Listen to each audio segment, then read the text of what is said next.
All right, welcome back to Local News Live. I'm Victoria Shirley, and we are back for another edition of the DC Rundown. And to help me and all of you understand all things that are happening in Washington, D.C. and around the world, I'm going to bring up my colleague from Washington, D.C., Nicole Newman. Nicole, thank you so much for joining us. Sure, absolutely. Thank you for having me. And here at Local News Live headquarters, it is a cold, brisk day. We've seen some snow flurries, and it's one of those days where you feel like you can't get warm at all. I have a live view of the Capitol building, and it looks like a beautiful day there. Is it? It's beautiful. Thankfully, we do not have snow, but it is cold. I mean, just last week we were in the 70s. Now we're in the upper 50s, and it is freezing. Not to mention that it's windy.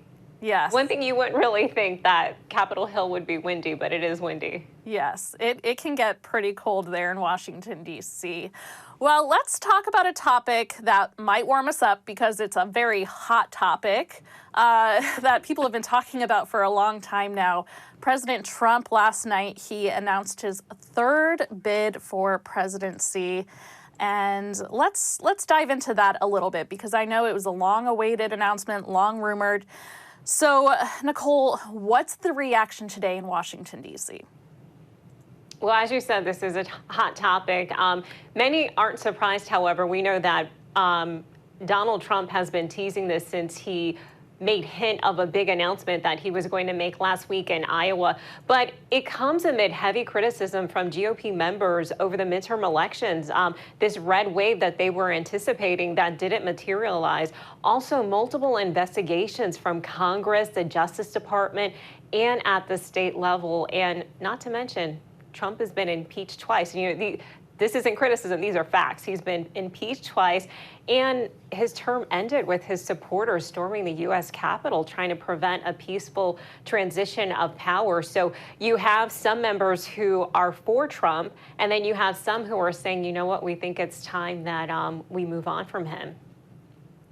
All right, and I know that he spoke for a little more than an hour, and lots of chatter. You can see on your screen right now that everyone was holding up phones and waving at him, excited for this announcement. So it'll be interesting to see how it all shakes out, the reactions from various parties in the coming weeks. And let's talk about how a federal judge has blocked Title 42. During his announcement, Trump contrasted his time in office with the Biden administration. He spent a good bit of time doing that. And one of the issues that he brought up was enforcing stricter immigration actions. His remarks come as a federal judge blocks Title 42. I know there's a lot of moving parts to this, and I know you can help us break this down in a concise way. So what does this all mean? You're absolutely right, Victoria. There are a lot of moving parts here now. Title 42 has been a very controversial topic. It was invoked during the Trump administration, and basically what it does is it allows U.S. Border Patrol to expel migrants once they try to cross the U.S. and Mexico border. Since it was enacted, more than 1 million migrants have been expelled, and many are waiting just at those border towns right there in Mexico. And basically what this means is that they can begin to seek asylum again. We know that that's been the concern and the argument of many migrants is that they're trying to seek asylum in the United States, fearing country and fearing violence in their country and other very troubling circumstances to try to get here for a better life. But speaking from the Trump administration invoking this, and then with the Biden administration, they have heavily relied on Title 42 to deal with the thousands of migrants that have been coming to the border over the course of the past 2 years. So with this judge's order, basically the Biden administration has asked for a 5-week stay, which would take us through December 21st. And once we get there or get closer to that date, we'll have to see what happens then. Okay, a lot to keep our eye on there.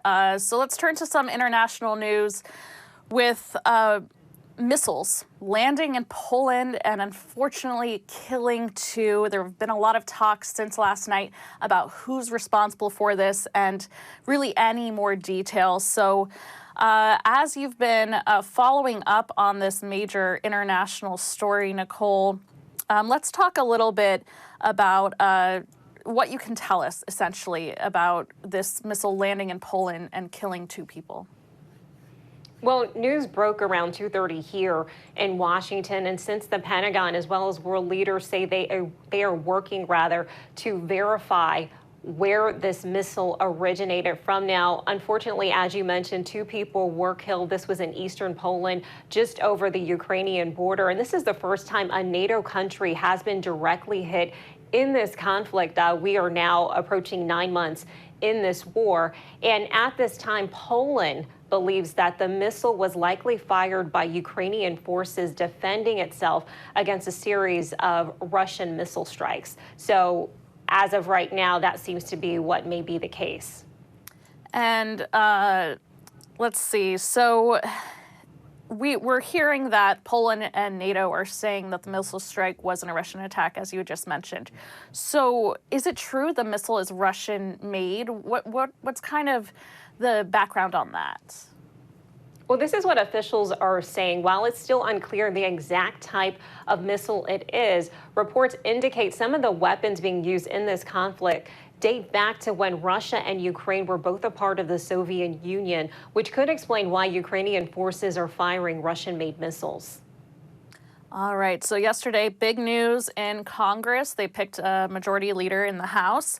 And today, Senate Republicans could pick who could be their next minority leader. What can you tell us about that, Nicole? That there's a lot of drama happening over this. We know that many Senate Republicans are, again, upset that they were anticipating this red wave in the Senate and it didn't materialize, and Democrats were able to hold on to the majority.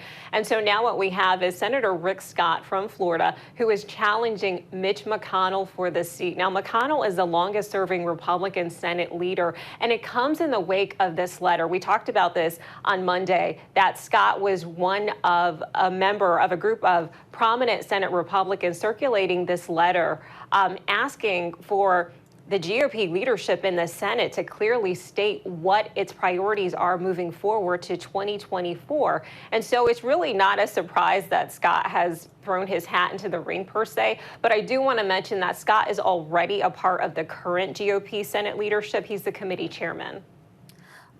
All right. And so Senator Mitch McConnell, is he in jeopardy of losing his seat?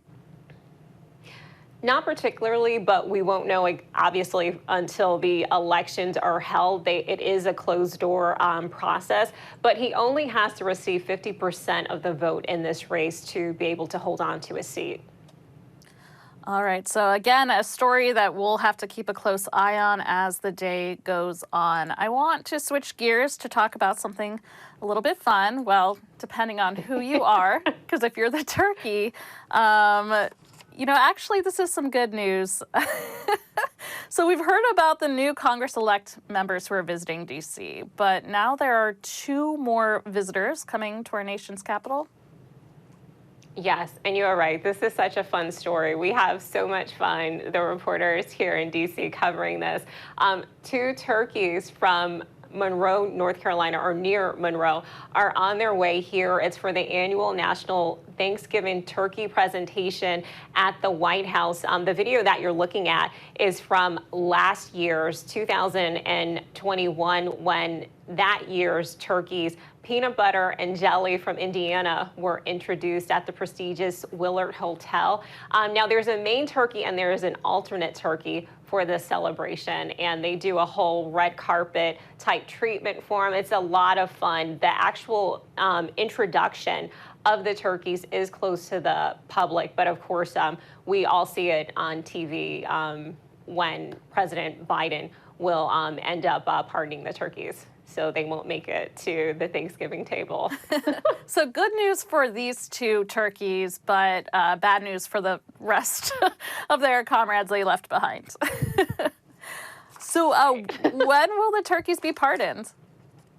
Well, this is scheduled to take place on Monday, November 21st at an event at the White House. Now, this is just to kind of give a historical context to this. This is the 75th anniversary of this event, and it dates all the way back to 1947 with President Harry Truman. And again, it's a lot of fun. The president and presidents in the past have had a lot of fun doing this event, especially when the kids show up.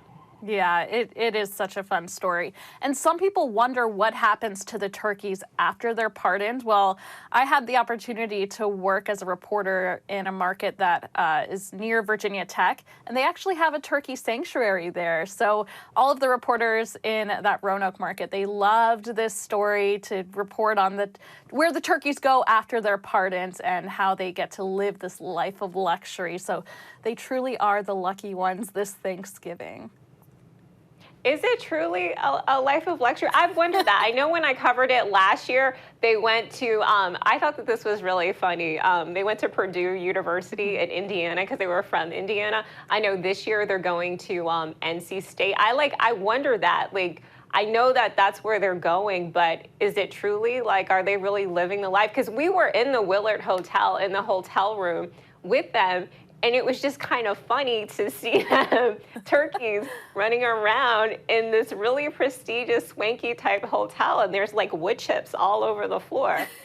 It is funny seeing this video, seeing a giant crystal chandelier above them. But I mean, I would call it a life of luxury because they're there to live out the rest of their lives kind of in peace. They don't have to worry about becoming a Thanksgiving dinner item. And they get a ton of visitors because these are the presidential pardoned turkeys. And I know not every year they go there, as you had mentioned, they're going to North Carolina this year. But the ones in Virginia Tech, the ones at Virginia Tech, they seemed pretty happy. So I would assume it's a life of luxury. I gotcha. Yeah. I agree with you there. It's better than ending up next to the mac and cheese. So. Yes. Anything's probably better than that. Well, I'm going to pop up another live view of the Capitol where Nicole Newman is talking to us from, well, not the Capitol, but nearby the Capitol. So we thank you, Nicole, for joining us here on Local News Live to give us the latest rundown on what's happening in Washington, D.C. And we look forward to seeing you tomorrow. Thank you. Have a good day.